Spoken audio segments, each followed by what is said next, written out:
만약에 기도의 응답을 하나님이 나에게 주시는 백지수표와 같다라고 생각한다면 여러분 그 백지수표에 얼마나 적으시겠습니까? 자신이 필요로 하는 만큼 혹은 내가 생각하는 최고액을 쓰지 않을까요? 어쩌면 저도 어떻게 써야 되는지 혹은 믿지 못해서 못 쓰는 사람이 있을지도 모르겠습니다. 물론 기도의 응답을 백지수표에 비유하는 것은 저는 썩 좋은 표현이라 생각하지 않습니다. 하지만 오늘 우리가 읽은 말씀을 보면 느헤미야가 예루살렘 성벽을 재건하기 위해 왕에게 요구하는 그 내용들이 마치 백지수표에 자신이 필요로 하는 것을 채워넣는 것 같은 그런 느낌이 들지 않으시나요? 오늘 우리가 읽은 이 본문의 주인공 느헤미야는 이 아닥사스다 왕의 마음을 하나님께 움직여 주셔서 예루살렘 성전을 중건하도록 기도한 이후 하나님께서 어떻게 그 과정을 열어주시는지 기록한 말씀입니다. 그가 그의 동생 하나니로부터 예루살렘의 소식을 듣고 기도한 시간은 1장에 기슬로월이라고 기록하고 있는데 태양력으로 치면 11월 중순부터 12월 중순까지입니다. 그리고 오늘 본문 1절에 그 아닥사스다 왕 제20년 니산월이라고 기록하고 있는데 이 니산월은 태양력으로 약 3월 중순에서 4월 중순까지라고 합니다. 대략 4개월 동안 기도하면서 왕 앞에 나아가 예루살렘 성벽 중건을 허락받고자 그렇게 기다렸던 것입니다. 하지만 적절한 기회가 오지 않자 어쩌면 그 얼굴에 왕에게 직접 먼저 말하기 전에 말하기보다 왕이 물어올 때까지 기다리면서 그 마음이 얼마나 초조했을까요? 또 그 마음이 얼마나 근심했겠습니까? 그래서 오늘 본문에 왕이 살펴보기에도 이 느헤미야 얼굴에 수심이 가득한 것을 보고 물어보게 됩니다. 그때 하나님께서 주시는 기회라 생각하고 자기의 그 조상들의 묘실이 있는 성이 황폐하고 성문이 불타 방치된 그런 안타까운 사연을 이야기하게 됩니다. 그리고 우리가 잘 알고 있는 대로 아닥사스다 왕의 적극적인 후원으로 이 느헤미야는 예루살렘 총독으로 파견되어서 주변 민족의 온갖 방해도 불구하고 52일 만에 성벽을 완공하는 그런 이야기가 펼쳐지게 됩니다. 저는 오늘 본문을 묵상하면서 하나님은 하나님의 때를 기다리며 기도하는 자에게 반드시 기회를 주신다, 이 사실을 깨닫게 됩니다. 근데 우리도 느헤미야와 같이 기도 응답을 잘 받으면 좋겠는데 막상 기도해도 아무 느낌이 없는 것처럼 또 기도해도 응답이 안 되는 것처럼 느껴지는 것은 무엇이 문제일까요? 어제도 한 집사님과 잠깐 교제를 나누면서 그분이 훈련을 받는 동안 여러 가지 기도의 제목을 가지고 기도를 했는데 하나님이 참 희한하게도 하나도 안 들어주셨다고 그런 이야기를 들었습니다. 7번이나 자신의 기도하는 제목들이 어긋나는 것을 보면서 한편으로는 화도 나고 마음도 조급했는데 그런데 1년이 지나고 또 1년이 지나면서 다시 생각해 보니까 그때 구했던 대로 되었다면 망했을 것 같다, 이런 이야기를 하더라고요. 7번을 다 생각해 봐도 워낙 하는 업종이 이 변화가 심하기 때문에 그렇게 선택해, 그 당시에는 그게 제일 좋은 것 같았는데 막상 그렇게 갔으면 망했을 것 같다는 생각이 들어서 한편으로는 안심도 되고 또 한편으로는 지금도 계속 하나님의 뜻이 무엇일까 기다립니다 라는 이야기를 들었습니다. 사실 우리가 기도할 때 범하기 쉬운 그런 문제들이 있다고 생각합니다. 예를 들면 우리가 기도할 때 내가 보고 싶고 내가 원하는 것만 구할 때가 있지 않나요? 기도는 일방통행이 아닙니다. 기도는 하나님과 나와의 대화라고 하지 않습니까? 나도 하나님 앞에 원하는 것이 있지만 하나님도 내게 원하시는 것이 있습니다. 기도하면서 나의 뜻도 주님 앞에 구하지만 주님의 뜻이 무엇인지 우리가 함께 물어야 할 것입니다. 또한 기도하면서 우리는 내가 정한 시간에 하나님이 응답해 달라고 하나님의 시간을 한정 지을 때가 참 많습니다. 그러나 하나님의 역사는 나 중심으로 흘러가지가 않습니다. 성경 속의 기도 응답은 기도하는 하나님의 사람과 하나님과의 만남을 통해서 이루어진 역사를 기록하고 있지 않나요? 때로 늦었다 싶은데 우리에게 그만큼 시간이 필요해서 하나님이 지체할 때가 있고 또 하나님이 어떤 이유가 있기 때문에 지체하는 수가 있습니다. 예를 들어서 아브라함의 아들 이삭을 낳을 때까지 약속한 지 25년 만에 아브라함이 100세 때 아기 이삭을 낳지 않습니까? 또 마르다와 마리아의 오라비 나사로가 죽은 지 사흘 만에 주님이 찾아오셨습니다. 그 전에 좀 빨리 오시라고 부탁했는데 주님이 굳이 사흘을 채워서 가신 이유가 무엇일까요? 분명하게 느껴지는 것은 이미 늦었다, 이제 끝났다 싶은데 마치 하나님이 뒷북치는 듯이 그렇게 하시는 이유는 사실 하나님의 능력, 그건 우리의 생각대로 제한받지 않으신다는 것입니다. 인간의 생각에는 100세가 늦은 것 같아도 전혀 인간의 생각으로는 불가능할 것 같은 그런 일들을 하나님이 행하시지 않나요? 심지어 죽은 지 사흘이 돼서 무덤에 있는 나사로를 주님이 살리신 이유는 무엇일까요? 예수님이 어떤 분이신지를 우리에게 분명하게 보여주시기 위해서 그렇게 행하신 게 아니겠습니까? 분명한 것은 하나님이 아니라고 하기 전까지는 하나님 안에서 반드시 예가 됨을 믿으시기를 바랍니다. 또한 내가 정한 방식으로 주님 앞에 응답을 요구하는 것이 있습니다. 물론 하나님이 우리에게 확신을 주시기 위해서 내 방식을 존중해 주시기도 합니다. 예를 들어 기드온이 하나님이 주신 약속을 확신하지 못해서 양털을 가지고 2번씩이나 시험했을 때 하나님은 그를 확신시켜주기 위해서 양털로 그가 원하는 대로 해주시지 않나요? 그러나 하나님의 응답의 방식을 내가 스스로 제안하면 때로 하나님이 다른 방식으로 응답해 주셔도 깨닫지 못할 때가 있습니다. 이런 경우는 시간이 지나고 난 이후에 뒤돌아보면 하나님이 그때 이렇게 응답해 주셨는데 내가 몰랐구나 이렇게 느낄 때가 많습니다. 또한 기도하면서 확신을 갖지 못할 때도 있지 않나요? 입으로는 우리가 기도하고 있지만 생각은 다른 곳에서 답을 찾는 경우가 있지 않느냐는 것입니다. 이런 경우도 응답되어져도 우리가 믿지는 못합니다. 예를 들어서 베드로의 구명을 위해 기도했던 예루살렘 성도들을 위해서 주님께서 천사를 보내어 그를 감옥에서 건져주셨습니다. 그리고 기도하러 모여있는 그 다락방까지 이 베드로가 찾아갔지만 아무도 베드로가 정말 주님께서 구원해 주실세라 믿지 못하는 그런 희한한 일을 겪지 않나요? 또한 우리가 우리 자신만 생각하며 기도할 때가 있습니다.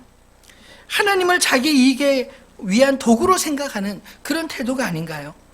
하나님은 나의 필요뿐만 아니라 나와 관계된 다른 사람들의 필요까지 아시는 분이시고 모든 것을 합력하여 하나님의 손으로 이끌 수 있는 분이신 것을 믿으시기 바랍니다. 하나님은 인격적인 분이십니다. 그에 반해 오늘 본문 속에 느헤미야의 기도를 보면 느헤미야의 기도가 응답받을 수밖에 없는 그런 분명한 이유들이 엿보입니다. 왜냐하면 느헤미야는 자기 안위를 위해서 기도한 것이 아니라 하나님 나라의 안위를 위해서 무너진 예루살렘 성벽과 그리고 그 가운데서 고통 중에 있는 백성들을 향해서 기도를 하지 않습니까? 느헤미야는 사실 왕궁에서 편안히 살 수 있는 그런 사람이었고 자기와 예루살렘의 거리는 한참 멀 뿐만 아니라 또 예루살렘에서 그 조상들이 옮겨진 지 훨씬 오래된 160년 이상 되기 때문에 굳이 자신이 부담 가질 이유가 없었지만 그럼에도 불구하고 이 느헤미야는 예루살렘 성벽이 무너진 그 이야기를 들었을 때 애통하며 스스로 회개하고 하나님 앞에 기도하지 않습니까? 이 마태복음 6장 33절에 보면 예수님은 이렇게 기도하라고 가르치셨습니다. 그런즉 너희는 먼저 그의 나라와 그의 의를 구하라. 그리하면 이 모든 것을 너에게 더하시리라. 느헤미야는 자기를 위해서 기도한 게 아니라 하나님의 나라와 의를 위해 구하였기에 하나님께서 그 기도를 응답하실 수밖에 없었던 게 아닐까요? 느헤미야는 예루살렘의 고통의 원인을 단지 그들만의 문제로 본 게 아니라 자기와 조상들의 죄악 때문인 줄 알고 스스로 주님 앞에 낮추어 회개하였습니다. 그리고 느헤미야는 하나님의 약속이 여전히 그 백성들을 위해 존재한다고 믿었습니다. 그리고 그 약속을 근거로 주님 앞에 기도하지 않습니까? 여러분, 하나님도 약점이 있습니다. 무엇이 약점이냐면 그의 신실하심이 약점입니다. 그의 긍휼과 사랑이 많으신 것이 약점인 것입니다. 오늘 느헤미야를 통해 기도하시는 하나님의 백성에게 신실하게 응답하시는 그 주님을 저와 여러분이 만날 수 있게 되기를 소망합니다. 혹시라도 우리의 기도가 응답받기 어려운 약점들이 있다면 말씀을 통해서 깨닫고 응답받는 기도의 사람들이 다 되시기를 주님의 이름으로 축원합니다. 그렇다면 기도하면서 우리가 해야 할 일은 무엇일까요? 본문 말씀을 묵상하면서 첫 번째로 응답하실 하나님을 기대하는 것, 이것이 먼저 우리가 해야 될 일이 아닐까요? 오늘 본문의 상황은 느헤미야의 기도가 응답되었을 때 어떤 일이 일어나는지를 구체적으로 보여주고 있습니다. 느헤미야의 기도는 그가 모시는 아닥사스다 왕을 통해서만 이루어질 수밖에 없는 사건이었습니다. 왜냐하면 이미 에스라 시대에 그 왕의 허가 없이 성벽을 건축하다가 반대자들의 상소로 한 번 실패한 적이 있었습니다. 그래서 왕의 허가와 명령이 있어야만 예루살렘 성벽을 재건할 수 있었던 것입니다. 이미 왕이 불허한 적이 있었기 때문에 왕의 허가 없이 공사하는 것은 반역으로 몰릴 수 있는 그런 상황이었기 때문이죠. 이것을 너무나 잘 알았던 느헤미야는 우리가 지난주에 읽었던 말씀 마지막 절 1장 11절에 이렇게 기도하고 있습니다. 주여 구하오니 귀를 기울이사 종의 기도와 주의 이름을 경외하기를 기뻐하는 종들의 기도를 들으시고 오늘 종이 형통하여 이 사람들 앞에서 은혜를 입게 하옵소서 하였나니 그때 내가 왕의 술관원이 되었느니라. 왕에게 하나님 은혜를 입게 하여 주십시오. 하나님께서 분명히 응답하셔야 되지만 그 응답의 방법, 그 열쇠가 왕을 통해 이루어져야 되는 것을 알았기 때문에 그렇게 간절히 기도하며 하나님의 때를 기다리고 있었던 것입니다. 근데 막상 기도의 응답이 되는 순간 느헤미야조차 당황했습니다. 왕이 느헤미야의 얼굴에 수심이 가득한 것을 보고 그 이유를 물었기 때문입니다. 이것은 그 당시 왕궁의 법도에 대단히 위험한 그런 상황이었습니다. 그 당시 문헌들을 보면 그 왕 앞에 수심이 가득한 얼굴을 가진 자가 그 직분에서 박탈당하거나 혹은 심한 경우 감옥에 갇히거나 죽임을 당하는 경우도 있었습니다. 왜냐하면 이 왕 앞에 수심이 가득했다는 것은 다른 마음을 품고 있다, 혹은 역심을 품고 있다, 이렇게 의심될 수 있는 상황이었기 때문이죠. 특별히 왕의 술에 독이 들었는지 들지 않았는지를 확인하는 이 술관원으로서 느헤미야 얼굴에 수심이 가득한 것은 자칫 왕의 입장에서 보면 혹시라도 어떤 다른 꿍꿍이가 있지 않나? 음모로 오해받을 수 있는 그런 상황이었기 때문입니다. 만약 그렇게 오해로 나갔다면 기도의 응답이 아니라 자신의 목숨까지 위태로울 그런 상황이 아닌가요? 그래서 느헤미야는 그때 내가 크게 두려워하였다라고 말하고 있습니다. 이 두려움은 그냥 두려운 것이 아니라 정말 두려운 마음으로 그 왕의 물을 볼 때 그런 두려운 마음으로 이야기했다는 것이죠. 자칫 오해와 은혜의 갈림길에 있을 때 느헤미야는 그가 평상시 기도해 오던 대로 자신의 얼굴에 수심이 있는 그 이유를 지혜롭게 대답을 합니다. 이미 왕이 불허한 예루살렘 성벽 건축을 요구한 것이 아니라 페르시아인들도 그 당시에 중요하게 생각했던 것이 조상에 대한 공경심, 조상의 묘지를 잘 가꾸는 것이 그들에게도 굉장히 중요한 덕목이었는데 그것을 토대로 느헤미야도 똑같이 예루살렘 성벽을 건축한다는 말을 하지 않고 내 조상의 묘실이 있는 성읍이 황폐하고 성문이 불탔사오니 내가 어찌 얼굴에 수심이 없사오리까. 자신의 자존심을 또 자신의 마음을 아프게 하는 그 그 조상의 묘실이 있는 성벽이 불타고 이렇게 황폐해져 있으니 내 마음이 황망한 것이 어찌 그 황망하지 않을 수 있겠습니까? 수심이 없사오리까 이렇게 표현한 것입니다. 곧바로 하나님의 응답이라는 것을 느낄 수 있는 메시지가 뜻밖에도 왕의 입술을 통해서 흘러나왔습니다. 그러면 내가 무엇을 원하느냐? 이런 왕의 질문은 방금 들은 예루살렘의 비참한 상태를 개선할 의향을 가지고 있음을 보여주는 말이 아닌가요? 이런 왕의 반응은 느헤미야의 대답에 대한 호의적인 반응을 넘어서 적극적인 승낙의 의미를 담고 있는 것입니다. 즉 이는 무엇이든지 요구한다면 들어줄 마음이 있다는 뜻으로 느헤미야에게 그를 도울 수 있는 구체적인 방법과 요구사항이 무엇이냐 물어본 것이죠. 오해가 될 상황이 은혜의 상황으로 바뀌는 그 순간에 느헤미야는 곧바로 그 짧은 찰나의 순간 하나님께 기도하며 말하기 시작합니다. 그 소리는 본문에 보면 내가 곧 하늘의 하나님께 목도하고 왕께 아뢰되라고 이야기합니다. 여러분, 기도는 모든 순간 모든 상황에서 드릴 수 있는 하나님과 우리 사이의 핫라인인 것을 기억하시기 바랍니다. 이 짧은 기도 속에 무슨 내용으로 기도했을까요? 오늘 본문은 그것을 자세히 기록하지 않았지만 제가 믿기로 분명 감사와 지혜를 구하는 기도를 하지 않았을까요? 그가 4개월 동안 애통하는 심령으로 하나님 앞에 기도했는데 이제 하나님께 그 왕께 자기가 기도한 것을 이제 말할 수 있는 기회를 주신 것에 대해서 감사하고, 그리고 무엇보다 하나님, 내가 지혜롭게 말을 잘해서 왕이 승낙할 수 있도록, 요구를 받아들일 수 있도록 도와주십시오. 그렇게 기도하지 않았겠습니까? 그리고 그 응답은 그대로 이제 구체화되었습니다. 왕의 관심에서 한 발자국 더 나아가 적극적인 승낙으로 바뀌어 느헤미야가 조심스럽게 자신이 준비했던 그런 카드를 왕 앞에 꺼낼 수 있었습니다. 이후에 느헤미야가 3가지 요구사항을 말할 수 있었던 것은 느헤미야가 반드시 응답하실 하나님, 그 하나님을 기대하며 기도했기 때문 아닌가요? 우리가 기도할 때 놓치기 쉬운 것은 우리가 기도하는 그 대상에 대한 신뢰가 부족하기 때문에 우리가 구하는 내용도 너무나 막연하게 그렇게 구할 때가 많다는 것입니다. 너무나 추상적인 그런 기도만 하고 실제로 내가 뭘 원하는지 물어보면 제대로 대답 못하는 때가 많지 않나요?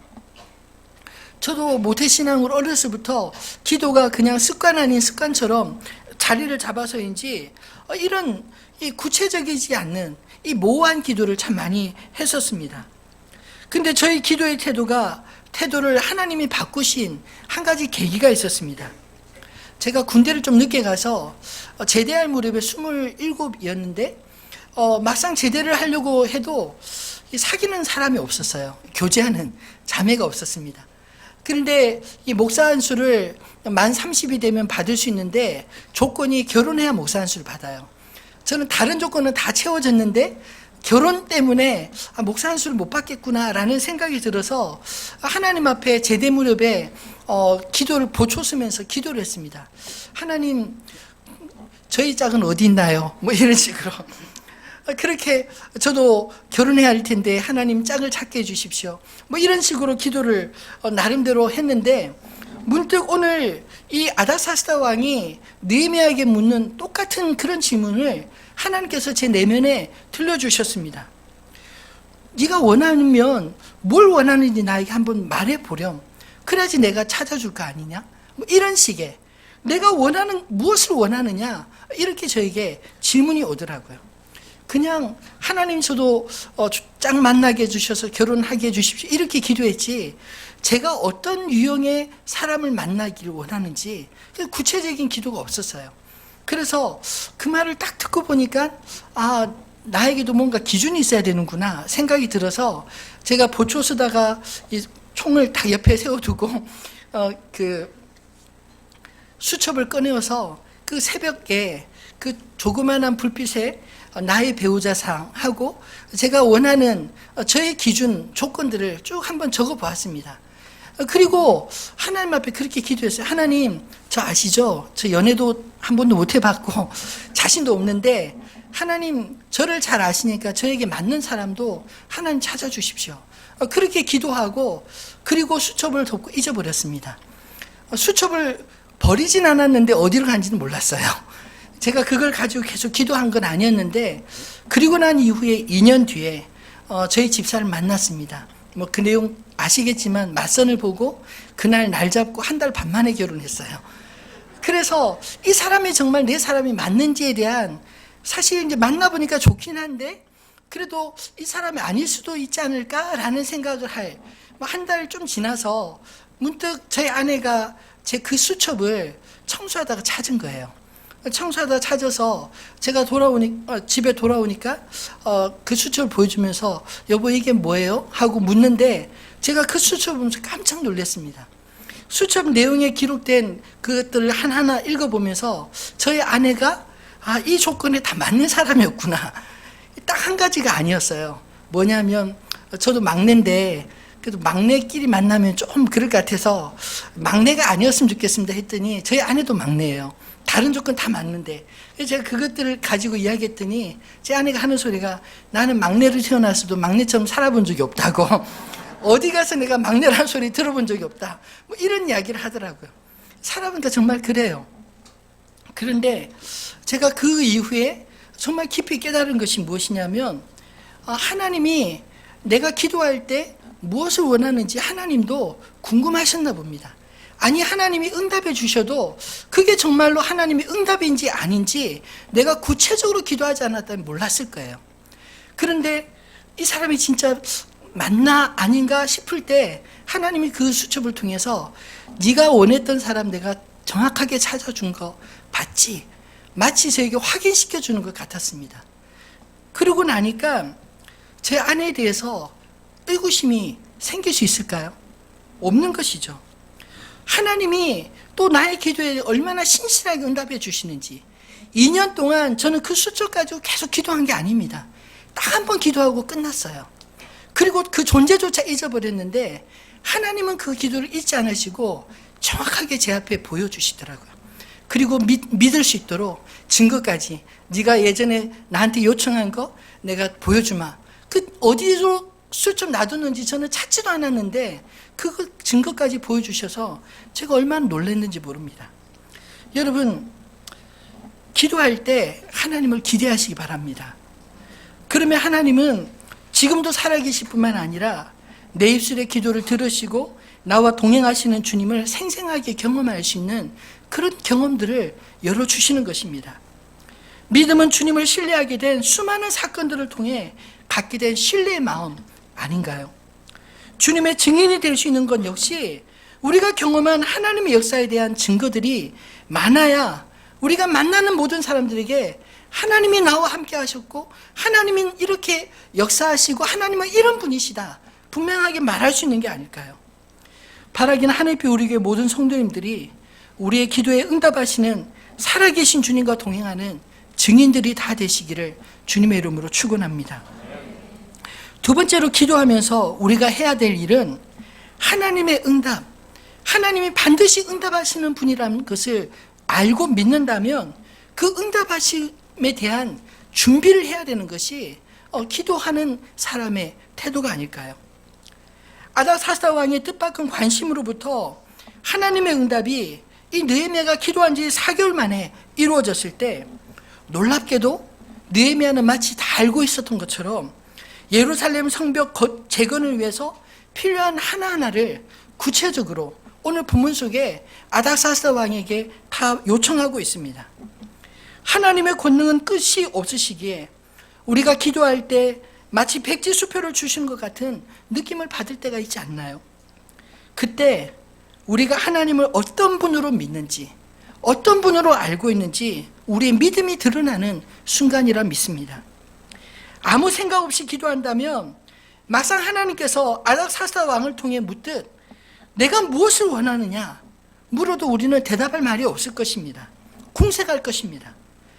우리가 마땅히 하나님의 응답을 믿음으로 기도한다면 기도하면서 하나님이 응답하실 때를 기다리고 준비하지 않을까요? 느헤미야의 이런 모습은 우리에게 대단히 중요한 모델이 되는 것입니다. 느헤미야는 자신의 간절한 바람을 왕에게 이렇게 요구합니다. 5절 말씀입니다. 왕에게 아뢰되 왕이 만일 좋게 여기시고 종이 왕의 목전에서 은혜를 얻어 싸우면 나를 유다 땅 나의 조상들의 묘실이 있는 성읍에 보내어 그 성을 건축하게 하옵소서 하였는데, 여러분, 왕궁에 사는 것이 더 편안하고 좋지 않을까요? 근데 이 느헤미야는 기도하는 중에 하나님께서 그 성벽을 네가 건축하라 라는 그런 마음을 주셨으리라 생각합니다. 그래서 구체적으로 기도하면서 그러면 하나님 내가 무엇을 하오리까? 라고 이렇게 묻는 가운데 하나하나 하나님이 주시는 지혜를 가지고 만약 내가 예루살렘에 가서 이 무너진 성벽을 건축하려면 뭐가 필요할까? 이런 것들을 생각하지 않았을까요? 그래서 왕이 그러면 내가 무엇을 원하느냐라고 물을 때 첫 번째가 내가 그 땅에 가서 내 조상들의 묘실이 있는 그 땅에 성벽을 건축하게 해 주십시오. 자기 자신을 보내달라고 한 것입니다. 이런 요구가 아무런 생각 없이 그냥 툭 무심결에 튀어나온 말일까요? 결국 그렇지 않습니다. 혹시라도 왕이 노라고 하거나 또 자신이 이미 불허한 예루살렘 성벽을 재건하겠다고 하면 반역이라 생각되지 않았을까요? 이미 자기의 자리뿐 아니라 목숨까지 위태로운 그런 상황이 될 수도 있었을 것입니다. 그럼에도 불구하고 느헤미야가 성벽 건축을 그렇게 요구하고 있는 것은 그가 4개월 동안 기도하며 하나님께 간절히 구한 기도의 내용이기도 하였고, 또 하나님께서 자기 마음속에 확신을 주시고 또 자기가 가야 될 길이라는 것을 알려주셨기 때문에 비로소 그가 당당하게 요구할 수 있었던 게 아닐까요? 이건 역시 아닥사스다 왕이 허락하고 더 나아가서 기한을 묻습니다. 그럼 네가 얼마 동안 갔다 오겠느냐라고 물었을 때 예레미야는 기한도 분명하게 정합니다. 그리고 2가지 요구 상황을 구하고 있습니다. 느헤미야서 2장 7절 8절 말씀입니다. 한번 같이 읽어볼까요? 내가 또 왕에게 아뢰되 왕이 만일 좋게 여기시거든 그들에게 나를 용납하여 유다에 들어가기까지 통과하게 하시고, 또 왕의 삼림 감독 아삽에게 조서를 내리사 그가 성전에 속한 영문의 문과 성곽과 내가 들어갈 집을 위하여 들보로 쓸 제목을 내게 주게 하옵소서 하매 내 하나님의 선한 손이 나를 도우심으로 왕이 허락하고. 아멘. 7절은 정치적인 요구이고요, 8절은 실제로 필요한 재정적인 요구를 하고 있습니다. 사실 이 느헤미야는 예루살렘 성벽이 무너진 이유를 알았습니다. 그 주변에 사마리아와 암몬, 모압 족속들이 그 예루살렘이 이스라엘이 중건되는 것을 싫어했기 때문에 그 아닥사스다 왕에게 이들이 성벽을 쌓으면 반드시 왕을 배반할 것이니 왕이시여 막아주십시오, 이렇게 요청해서 그 성벽을 짓다가 멈추고 거의 완공될 뻔한 그 성벽조차 무너뜨리고 성문을 불태우는 그런 일들을 당했습니다.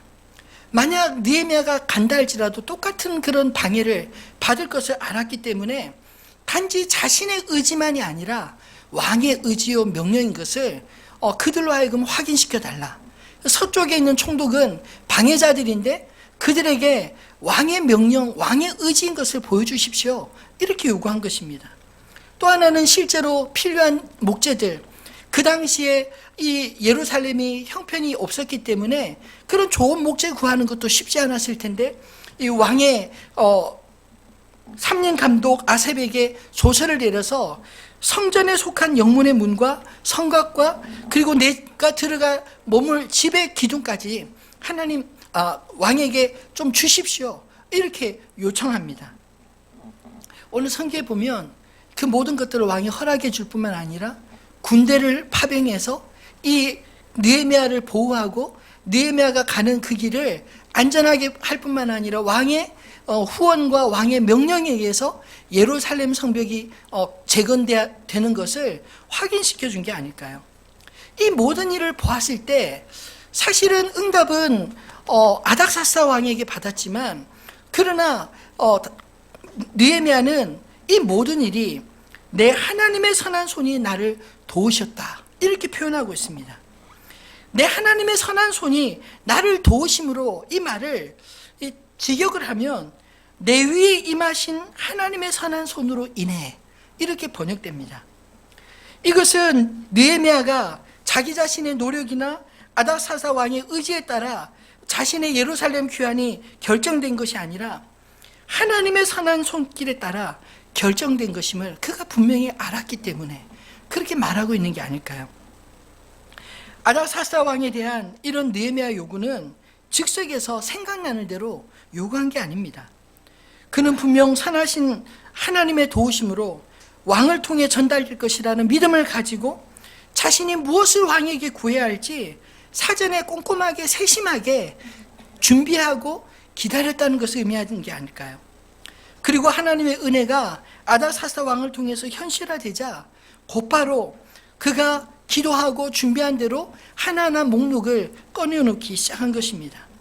그렇게 하나님을 경험했기 때문에 그는 담대하게 그 자신도 순종하여 그 예루살렘으로 나아가고, 또 흩어졌던 이스라엘 백성들을 그 성벽 건축하는데 함께 동참케 하는 그런 리더십을 세울 수 있었던 게 아닐까요? 우리는 흔히 내가 해야 할 본분에 최선을 다하지 않으면서도 그저 막연하게 기도하면 하나님 알아서 다 해주겠지, 이렇게 생각하는 이유가 있습니다. 근데 이것은 크게 잘못된 생각입니다. 또한 인간이 최선을 다하기만 하면 하나님이 내가 열심히 하니까 도와주시겠지, 이렇게 생각하는 건 역시 옳은 것은 아닙니다. 성경은 하나님의 은혜를 받기 원한다면 그 은혜를 간절히 구함과 동시에 자신 스스로 내가 무엇을 해야 되는지 주님 앞에 묻고 주님 앞에 준비되어야 주님이 일하신다, 이것을 말해주는 게 아닐까요? 본문의 느헤미야가 바로 이런 모범을 보인 전형적인 인물입니다. 저는 하늘빛 우리 교회 교회 건축을 앞두면서도 우리가 주님께 기도하면서 무엇을 준비해야 될지 많이 물어보았다고 생각합니다. 막연하게 하나님 다 알아서 해주십시오, 그냥 시공사 정하면 설계사 정하면 그 사람들이 하자는 대로 그냥 다 하면 되듯이 그렇게 한 것이 아닙니다. 이제까지 건축위원회가 지금까지 약 58번 정도 모였습니다. 소위원회는 건축위원회 모이기 전에 한 2번씩 더 모였으니까 100번 이상을 모였습니다. 이렇게 수많은 토론과 또 하나하나 결정을 하면서 진행해온 이유는 우리가 하나님 앞에 기도하면서 동시에 우리가 어떻게 준비해야 될지 묻고 기다려온 과정이었습니다. 우리에게 얼마나 공간이 어느 정도 필요한지 묻고, 또 어떤 시공사를 원하는지, 또 재정이 얼마나 필요하고 그 필요들이 어떻게 채워지기 원하는지, 우리가 기도할 뿐 아니라 여러 사람들과 함께 기도하며 머리를 맞대고 준비하는 것도 하나님의 응답을 준비하는 그런 과정이라 믿습니다. 사실 허가를 받기 전까지는 머리로 지었습니다. 교회를 지었다가 부쉈다가 여기다 건물을 만들고 이렇게 만들었다 저렇게 만들었다 했는데, 허가가 설계도 끝나고 허가가 딱 끝나고 나니까 이제는 머리로 짓는 게 아니라 실제로 구체적으로 필요한 재정과 또 기술과 시간들이 어우러져서 실제로 건축되어지는 과정만 남았습니다. 바라기는 느헤미야 길이 순적하게 예비되어 시작할 수 있었듯이 하늘빛 우리 교회도 그렇게 우리의 기도의 응답으로 준비된 방법들로 아름답게 진행되어지기를 소망합니다. 우리의 기도가 구체적인 응답으로 채워질 때 현실에서 응답의 결과들을 함께 바라보는 기쁨과 영광을 누리는 게 아닐까요? 말씀을 맺겠습니다. 기도는 우리가 하지만 기도의 주도권은 하나님께 있음을 고백할 수 있는 저와 여러분 되시기를 소원합니다.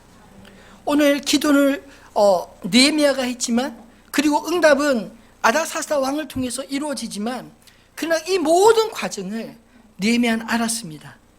내 하나님의 선한 손이 나를 도우심으로 왕이 허락하고, 기도 응답은 전적으로 하나님의 영역인 것입니다.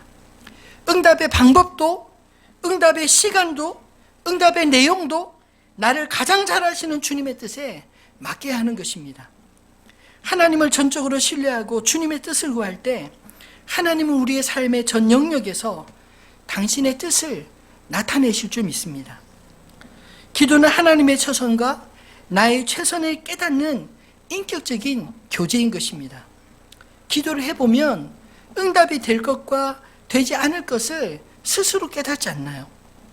기도 응답의 가장 분명한 방법은 저는 요한 1서 5장 14절로 15절의 말씀 그대로 되어진다 믿습니다. 한번 같이 읽어볼까요? 그를 향하여 우리가 가진 바 담대함이 이것이니 그의 뜻대로 무엇을 구하면 들으심이라. 우리가 무엇이든지 구하는 바를 들으시는 줄 안즉 그 구한 그것을 또 주를 또한 아느니라. 아멘. 여러분, 하나님을 전적으로 신뢰한다면 우리가 기도할 때 그것이 응답되어진 줄 믿으시기 바랍니다. 그리고 중요한 것은 하나님이 어떤 기도 응답하실까요? 우리의 뜻이 아니라 그분의 뜻이 우리를 통해 이루어지기를 원하는 것입니다. 그러므로 우리가 기도할 때 나의 뜻도 나의 필요도 중요하고 그것으로부터 기도는 시작되어야 하지만 그러나 깊이 주님 앞에 묻고 기도하다 보면 나의 필요로부터 시작된 것에서 하나님의 필요, 하나님의 뜻을 먼저 구하게 되는 그런 과정으로 나아가지 않나요? 기도하기 전에는 불안하고 두렵고 기도하기 전에는 근심이 가득 차더라도 기도하는 가운데 하나님이 안심을 시켜주시고 하나님이 응답의 방법들을 알려주시고 지혜를 주시고 하나님께서 내 마음에 깊은 확신을 주시면 그때로부터 하나님이 응답이 임하는 것을 경험해 보시지 않았습니까? 여러분, 오늘 느헤미야가 이렇게 기도 응답을 순적이 받을 수 있었던 것은 그는 자신의 조국 이스라엘의 황폐함을 놓고 하나님 앞에 기도했는데 그 기도에 대해서 하나님 역시 함께 안타까워하고 그리고 함께 그 성벽을 건축할 그런 사람을 찾고 계셨는데 바로 너다라는 사실을 깨닫게 해주시고 또 그 길을 예비하고 인도해 주신 게 아니겠습니까? 그의 뜻대로 무엇을 구하면 들으시는 줄 아시기 바랍니다. 우리가 무엇인지 구하는 바를 들으시는 줄 안즉 우리가 그에게 구한 그것을 얻은 줄을 믿음으로 아시길, 믿음으로 누리시기를 주님의 이름으로 축원합니다. 제가 늘 하는 말씀이지만 내가 주님의 것이면 나의 모든 것은 주님과 상관이 있습니다. 내가 주님의 것이면 주님은 나를 책임져 주십니다. 내가 주님과 상관없는 자라면 주님 왜 굳이 내 기도를 들어주셔야 하나요? 우리가 주님과의 관계에 있어서 기도를 구할 수 있는 가장 중요한 끈은 내가 주님의 것이고 내가 주의 종이고 내가 주의 뜻을 알기 원하고 내가 주의 뜻대로 살기를 원한다는 그런 신앙의 고백 속에서 우리의 필요, 그것이 주님 앞에 주님의 필요로 바뀌어지는 은혜를 누리게 되는 게 아닌가요? 내가 주님의 것이면 나의 모든 필요 역시 주님의 필요인 것입니다.